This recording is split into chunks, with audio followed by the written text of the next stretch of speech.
Thank you, Elaine. This gift of 1 Peter is like Peter's survival manual. He was writing to the scattered Jewish followers of Christ who are undergoing intense persecution for their faith. He reminds them that God has given them the privilege of being renewed in faith, renewed with a living hope.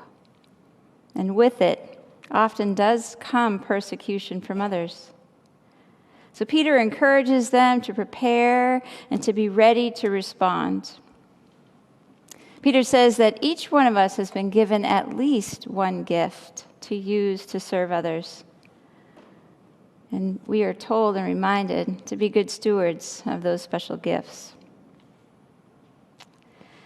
As I was preparing my message for you today, I couldn't help but go back to what we talked about in Bible study on Wednesday when we were reading a bit from the Max Lucado Study Bible and taken from his book, The Great House of God.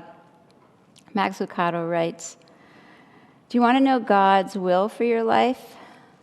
Then answer this: what ignites your heart? Is it serving those who are hungry, thirsty, writing about God, caring for God's beloved creation and nature? What ignites your heart? Head for the fire within. Do you have a passion to sing? Then sing. Are you stirred to manage? Then manage. Do you ache for the ill? Then treat them. Do you hurt for the lost? Then teach them." He shared that at one point in his life, he went to one of his mentors and said, "I have this longing to serve the Lord and to preach." And his friend said to him, "Don't preach unless you absolutely have to." And he said he pondered those words for a while, and then he found his answer. He had to. Because if he didn't preach, then the fire within him would consume him. So today, as we come to celebrate, to worship God, the question on the table is, what is the fire that consumes you? What is the fire in your heart? The fire within you is the light for your path. Max Lucado says, disregard it at your own expense. Fan it at your own delight. Stir it, nourish it. Critics will doubt it. Those without it will mock it. But those who know it, those who know God, they'll understand it. Discover the flame that's within you and discover God's intention for your life. I always feel like it sounds so easy, doesn't it? Just discover that flame. You're all set. Go ahead, go after it. You're going to be fine. If only it were that easy. The fact is, we get in our own way so many times, even with our God-given talents, we get in our own way. And I can't help but think about the parable of the talents from Matthew 25. And I know many of you know it, but to recite kind of a modern, the Patty reading of this, right? I'm not reading the scripture specifically, but this was a parable that Jesus told in the Gospel of Matthew. And he said, it's about like this. There's this guy, and he's going off on an extended trip. And he calls his servants together to give them all different types of responsibilities, like you would if you had servants. Maybe we'll change it and say children. That doesn't sound right now, does it? All right, I'm making this up on the fly here. I'm going to stick more to the gospel. To one he gave $5,000, to the other $2,000, and to the third $1,000. In the scripture, it's actually called a talent, and a talent is worth about 6,000 days of a regular, normal person's work day. I mean, it's like a lot of money. So then he left. And right off, the first child servant went off to work and doubled the investment. The second did the same. But that guy that got just the 1,000, the one talent, he was scared, he was nervous, he was risk adverse is what I would call it, and he was just not able to do anything. He took that talent, he dug a big hole, and he buried it in. And he kept it right there.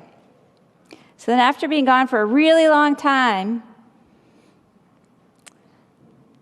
the master came back. And the 3 servants came to settle up with him. The one that was given the 5,000 showed him how he doubled his money.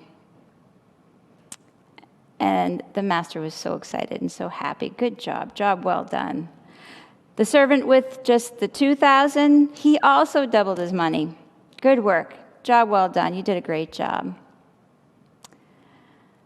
And the guy who dug a hole and put the 1,000 just in the hole, he went to the master and said, I know you have high standards and you just don't like careless ways and you just make demands and you don't make any allowances for error, so I was really afraid I might disappoint you, and so I found a good hiding place to make sure that everything would be safe and secure. So here it is, safe and secure, down to the last cent. Here's your money back. The master was furious. It's a terrible way to live that cautiously, to be so afraid to take a risk. Have you no faith? After all that I've done for you, this is the best you can do, is you just buried it in a hole? The least you could have done is brought it to the bank and got the crappy little interest we'd get there. The master was furious.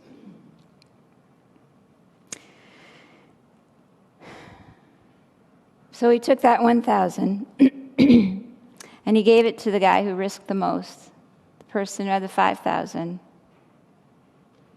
And then told the guy who dug the hole, be rid of him. Be rid of this play it safe kind of guy who wouldn't go out on a limb. Let's just get rid of him. It's a tough story. And you probably want to go read the real gospel and not just listen to my version of the story, but you get the gist. And the point of the story is, it's not exactly how much you're given. It's about how you use what you are given to God's glory. It wasn't that the master didn't trust him enough. It's that as he was digging that hole, he might as well put himself in the hole too. That servant didn't trust himself enough. He squandered the opportunity given to him. And sometimes, if we're honest, it's a little tough to not play it safe, isn't it? To stick our toe in the water, so to speak, to live on the edge, to take a risk.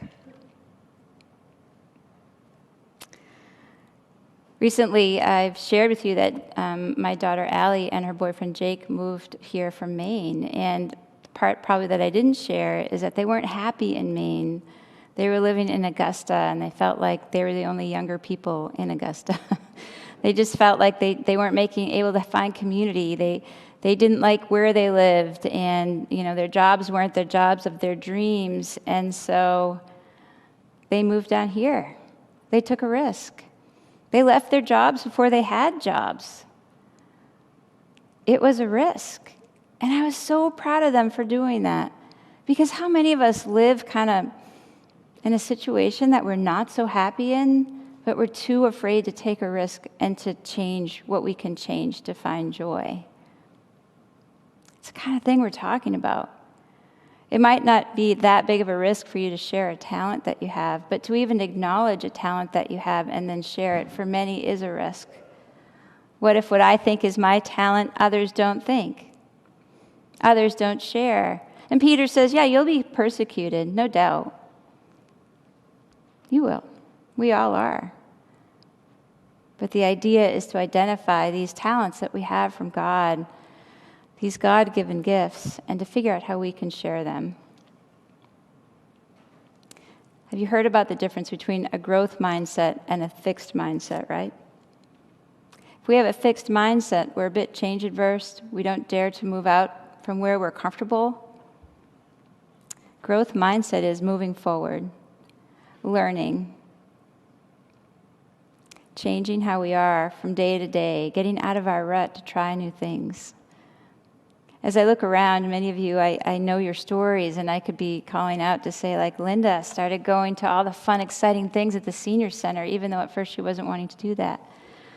Growth mindset, she did it, and now she's having so much fun, she can barely contain herself. And she dragged along some other risk-averse people, much to their poor John. I'm going to pick you up, she says. You're coming. Right? Moving from that fixed mindset to a growth mindset. It takes work. It takes a bit of faith and courage. Because the gifts and talents that we receive from God are not static. We can work with them and grow. And, back in my Anthem days, probably one of the most impactful things that I did there was this leadership development course called Focus Group. We were talking about a book called Now Discover Your Strengths. Has anyone ever heard of that? Anyone at all? So the idea of it is this. There's like 34 basic strengths that we all have. It kind of generalizes, but it brings people into basic strengths. And the idea is this.